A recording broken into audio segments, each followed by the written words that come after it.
Boa noite, irmãos. Deus abençoe vocês. Eu creio que não é por coincidência, eu vou pedir que vocês abram suas Bíblias no mesmo texto que o pastor leu, em Gênesis 50, a partir do versículo 15. Tenho certeza que o Senhor vai falar ao nosso coração, que nós vamos ser alimentados pela sua palavra essa noite. Gênesis 50, a partir do verso 15. Diz assim: vendo os irmãos de José, que seu pai já era morto, disseram: é o caso de José nos perseguir e nos retribuir certamente todo o mal que lhe fizemos. Portanto mandaram dizer a José: teu pai ordenou antes da sua morte, dizendo: assim direis a José: perdoa-os, pois, a transgressão de seus irmãos, o seu pecado, porque te fizeram mal. Agora, pois, te rogamos que perdoes a transgressão dos servos do Deus de teu pai. José chorou enquanto lhe falava. Depois vieram também seus irmãos, prostraram-se diante dele e disseram: eis-nos aqui por teus servos. Respondeu-lhe José: não temais, acaso estou eu em lugar de Deus? Vós, na verdade, intentastes o mal contra mim, porém Deus o tornou em bem, para fazer como vedes agora, que se conserve muita gente em vida. Não temais, pois, eu vos sustentarei a vós outros e aos vossos filhos. E assim os consolou e lhe falou ao coração. Amém. Irmãos, para quem não sabe, a gente terminou hoje o livro de Gênesis, 50 capítulos. E esse texto que nós acabamos de ler talvez seja um dos mais famosos de Gênesis, principalmente pelo versículo 20 que nós lemos, que muitos têm como frase de efeito. E para quem não leu o livro de Gênesis, o contexto da passagem aqui, como o pastor disse, é a morte de Jacó. Jacó, pai de José. E antes disso, Canaã, que era a região onde estava Jacó e toda a sua descendência, ela estava sofrendo uma crise de fome.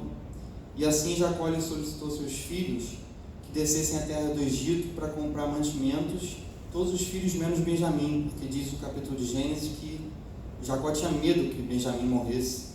E dos capítulos 42 até o 45, eles mostram José diante dos seus irmãos, muito emocionado, e colocando os seus irmãos à prova para detectar nos seus irmãos sinais de arrependimento por tudo que eles tinham feito a José 22 anos atrás.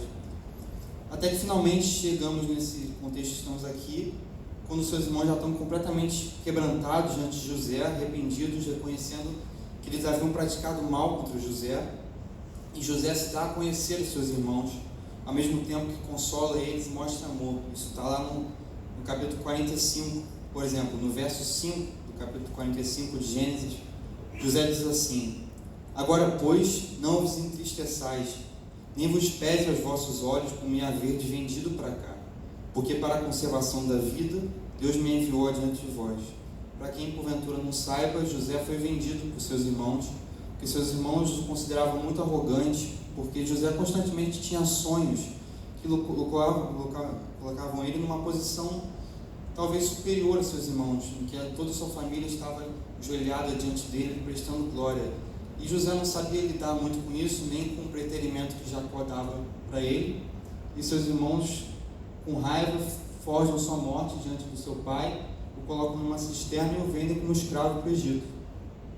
E aí a gente chega nesse capítulo 50 que nós acabamos de ler, e nesse capítulo os irmãos de José eles se humilham mais uma vez diante de José, e José novamente demonstra um exemplo para nós. E esse texto é muito famoso e tem muitos exemplos e ensinamentos que nós podemos tomar para hoje, se nós olharmos o texto diretamente, de maneira objetiva. Eu separei alguns, por exemplo. O texto ensina o verdadeiro significado do perdão que José demonstrou para seus irmãos. Isso é o verdadeiro perdão. O texto mostra também o amor que Paulo iria falar lá em Coríntios 13, o amor que não se ressente do mal. É o amor que José demonstrou aqui, sem o menor ressentimento pelo mal que os seus irmãos haviam cometido contra ele. Tem um ensinamento talvez que possa passar despercebido, que é que José praticamente personifica aqui o que Jesus ia falar milhares de anos depois sobre o que seria dar a outra face, o que Jesus diz no Sermão do Monte. Sobre isso, tem um autor que eu gosto muito, um escritor, O nome dele é C.S. Lewis, ele escreveu as Crônicas de Nárnia, cristão. E olha o que ele diz sobre esse ensino de Jesus, sobre o que significa dar a outra face.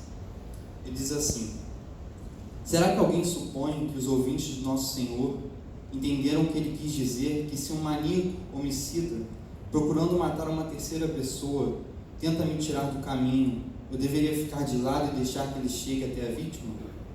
De qualquer maneira, imagino ser impossível que entendessem o Senhor querendo dizer isso.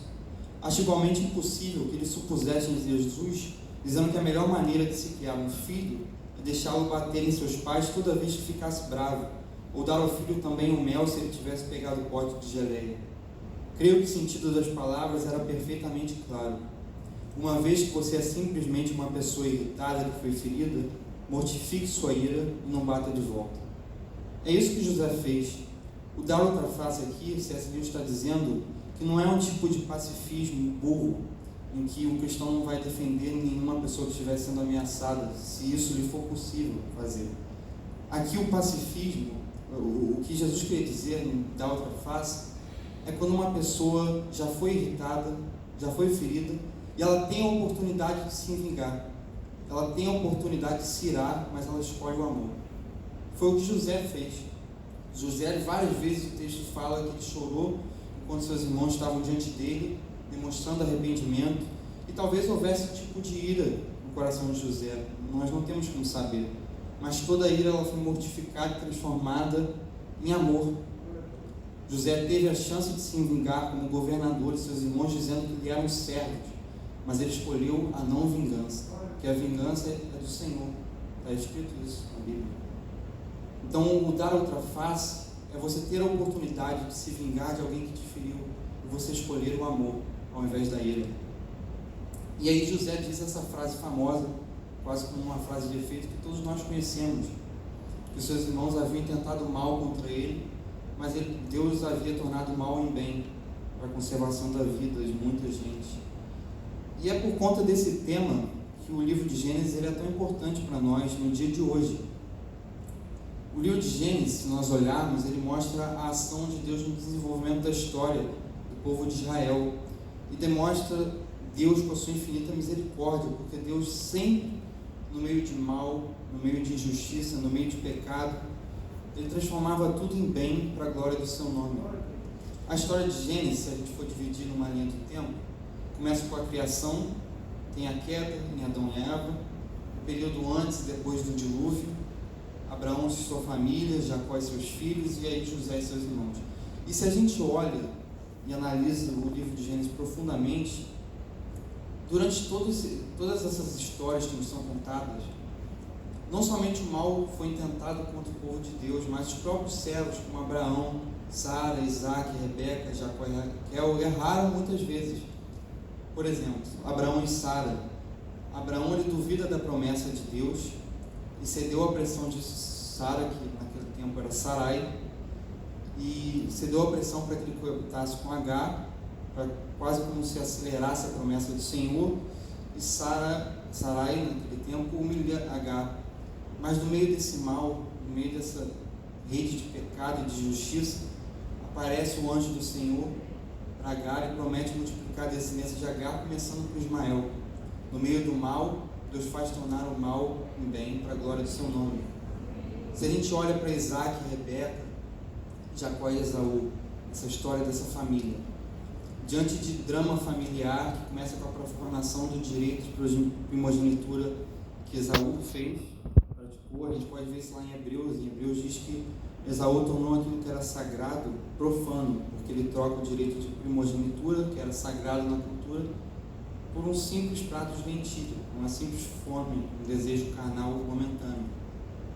E se a gente olha para a história dessa família, essa drama familiar vai se desenvolvendo naquele episódio famoso, parece um episódio de novela, em que Isaac ele já está velho, cego, e Isaac pede para que Esaú fosse caçar, para que ele trouxesse um prato de lentilha, e Isaac iria dar a bênção a Esaú.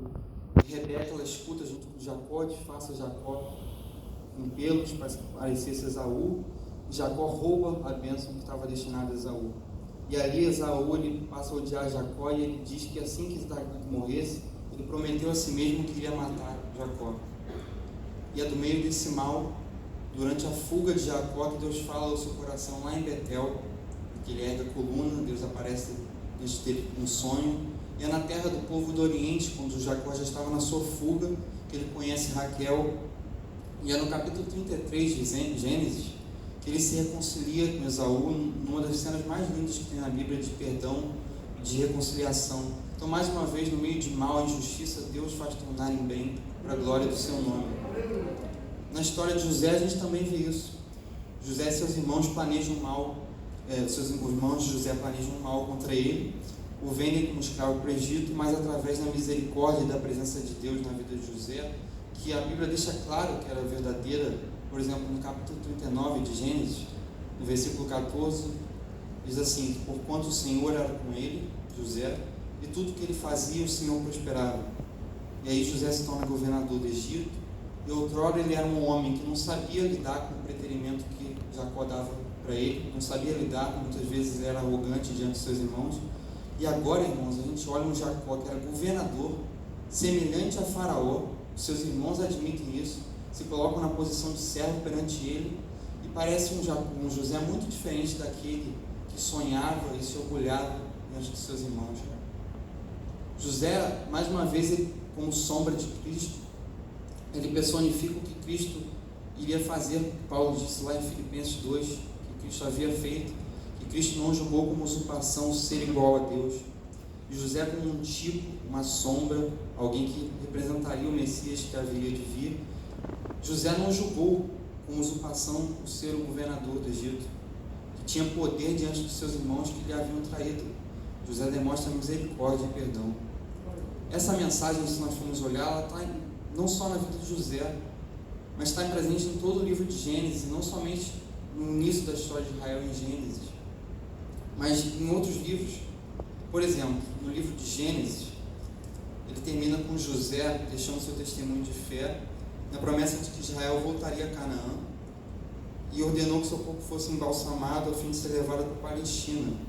Isso está do verso 22 até o final. E para os israelitas que estavam no Egito, olhar para a sepultura de José, para o seu caixão, era um símbolo de esperança na promessa da terra de Canaã. E mais uma vez, irmãos, seria necessário sofrimento, dor, para que os planos de Deus se cumprissem. Vocês já pararam para pensar que ao oferecer bênção, ao chamar Jacó e toda a sua descendência para o Egito, porque ali o José iria sustentar toda a descendência de Israel com pão no meio da crise de fome, ao mesmo tempo que Deus provê isso, é ali que os filhos de Israel, os judeus, vão começar a crescer em número, e é ali que eles vão ser escravos por 400 anos, peregrinos numa terra estrangeira. Deus promete isso para Abraão lá em Gênesis 15, dizendo que a descendência dele seria peregrina por 400 anos numa terra estranha como escravo. E José estava participando disso, não sabia. Então Deus mais uma vez estava permitindo que o mal fosse intentado contra o seu povo, porque Deus sempre no meio do mal, ele faz tornar algo em bem para a glória do seu nome. Esse é o momento que nós estamos vivendo hoje como igreja. É o momento que Deus, ele permite que o mal seja investido contra o seu povo, em forma de vírus, em forma de perseguição, de cancelamento, seja o que for. Deus permite isso. Mas quando a gente estuda a história de Israel, o que é muito importante para nós não podemos desvalorizar o Antigo Testamento. A história de Israel deve ser algo que nós devemos nos apaixonar cada dia mais, porque é espelho para nós como povo de Deus. Nós somos Israel de Deus. E ao olhar a história de Israel, a gente sabe que todo o sofrimento que o povo de Deus já passou, que nós passamos, que nós haveremos de passar, sempre vai ser tornado em bem para a glória de Deus. Por exemplo, eu falei de outros livros, no livro de Êxodo, quando tiver a travessia do deserto, isso pode causar dúvida, Por que Deus permite deserto? Porque Deus permite fome. Lá em Oséias, no capítulo 2, nos versos 13 e 14, Oséias fala com boca de Deus, explicando o propósito do êxodo, o propósito da travessia no deserto. E Deus diz assim, castigá-la-ei, ele está referindo ao feminino, como se fosse a noiva, se referindo a Israel. Castigá-la-ei pelos dias dos Baalins, nos quais lhe queimou incenso e se adornou dos seus pendentes, das suas joias, e andou atrás de seus amantes, mas de mim se esqueceu, diz o Senhor. Ele está falando do pecado, da idolatria do povo durante a travessia no deserto. Então, olha o que diz no verso 14, Deus falando isso para sua noiva: portanto, eis que eu a atrairei e a levarei para o deserto, e lhe falarei ao coração. O propósito do deserto, o propósito da travessia do deserto, Deus permite sofrimento, fome, escassez, era para falar ao coração de Israel. Por que nós não tomamos isso para o dia de hoje? Porque nós apenas murmuramos sobre a pandemia, não entendemos que Deus permite para nos falar ao coração. Mais um exemplo, olhando para o Êxodo. Em Deuteronômio 8, Deus está falando sobre Deus, sobre o Senhor. Diz assim: Ele, o Senhor, te humilhou a Israel, e te deixou ter fome, e te sustentou com maná que tu não conhecias, nem teus pais o conheciam, para te dar a entender que não só de pão viverá o homem, mas de tudo que procede da boca do Senhor viverá o homem. Isso é muito curioso, irmãos. Deus permite fome para que Ele envie o maná, mas para que o povo entenda que não é só de pão que viverá o homem.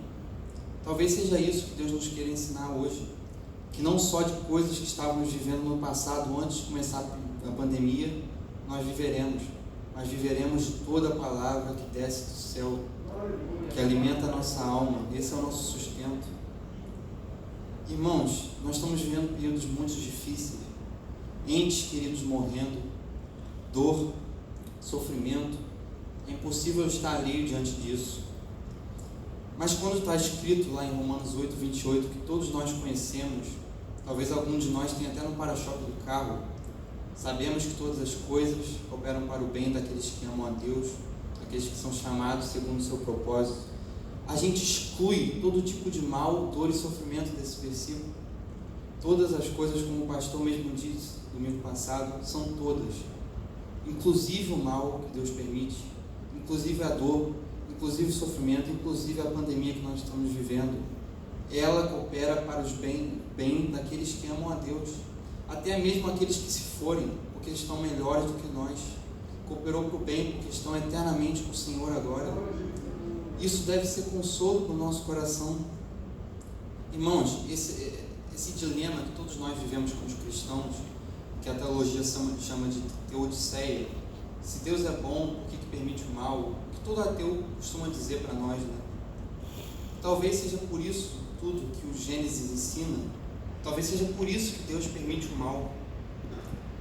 Porque nós, como seres humanos limitados no entendimento, nós só sabemos o que é bem quando nós vemos o que é mal. Por exemplo, C.S. Lewis diz isso, que nós sabemos só o que é uma linha reta quando nós vemos o que é uma linha torta. Talvez seja por isso que Deus permite mal, porque só vendo o mal, a dor, o sofrimento, nós vamos saber o que é o consolo do Senhor. Porque só vendo dor, sofrimento, pecado, injustiça, nós vamos saber o que é bem. O bem, todo bom, bom, perfeito, toda boa dádiva que desce do Pai das luzes, nosso Senhor. Talvez seja por isso que Deus permite muitas vezes que pequemos, que nos afastemos dele, que contemplamos o mal com a nossa sociedade vive todos os dias, para que entendamos que do reino das trevas ele nos transportou para o reino do Filho do seu amor. Então talvez é por isso que Deus permite o mal, para que a gente saiba o que é bem, e que todo bem é para a glória do nome do Senhor. Então, irmãos, se houver algum tipo de dor, sofrimento que estejamos passando, que eu tenho certeza que todos nós estamos, se houver algum tipo de dúvida, que a gente olhe para a história de Israel, que a gente olhe para a história de Gênesis, para a história de pessoas como José, que a gente saiba que de todo o mal, Deus o fará tornar em bem. Olhando de novo para o versículo 20, José fala que seus irmãos intentaram mal contra ele, que Deus o tornou em bem para fazer como vedes agora, que se conserve muita gente em vida. E olha o que diz o 21. Não temais, pois eu, José falando, vos sustentarei a vós outros e a vossos filhos. E assim os consolou e lhes falou o coração. Talvez seja isso que Deus faça conosco hoje. Entendendo, Deus está falando assim: eu permito o mal, porque o mal vai ser tornado em bem, para a glória do meu nome. E assim como José falou aos corações dos seus irmãos, é assim que Deus fala ao nosso coração. E se mesmo assim, irmãos, o que é normal, no meio de períodos de dor e sofrimento, a gente tiver dúvidas sobre o caráter de Deus, tiver dúvidas por que Ele permite todas essas coisas, abram por favor em Romanos 11, 33, que todos nós conhecemos. E assim, com esse versículo eu vou terminar. Esse deve ser o hino do nosso coração. Deve ser o louvor a Deus que nós entoamos todos os dias.